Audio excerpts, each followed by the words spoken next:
Subject కి ఒక teacher ఉంటారు, అన్ని సబ్జెక్టులు నన్ను చదవమంటారు. ఇంత చిన్న బుర్రలో అన్ని ఎలా నింపాలి?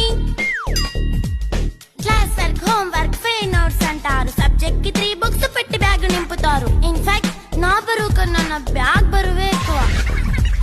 క్వశ్చన్లు, ఆన్సర్లు, సర్ప్రైజ్ టెస్టులు తమ్ము దాటుకొని మళ్ళీ స్కూల్ వాన్ ఎక్కేసి అమ్మయ్య ఇక ఇంటికి వచ్చేసామనుకుంటే మార్క్స్ తక్కువ వస్తే చెయ్యాలి అసైన్మెంట్. రిపోర్ట్ కార్డ్ చూపిస్తే ఇంట్లో ఉన్న పనిష్మెంట్. హోమ్ వర్క్ చేయమంటూ మమ్మీ చంపుతుంటుంది. ట్యూషన్ టైం అయిందని డాడీ తరుముతుంటాడు. డాన్స్ క్లాస్ కి వెళ్ళమని తాతయ్య తిడతాడు. స్నాక్స్ తిని వెళ్ళమని నాన్నమ్మ ఆపుతుంది. ఇక అన్నీ అయిపోయాక కాసేపు టీవీ చూద్దామంటే మమ్మీ ఎంట్రీ ఇచ్చింది. బెడ్ ఎక్కమంది. చిన్న నాప్ తీసేలోపు తెల్లారిపోయింది.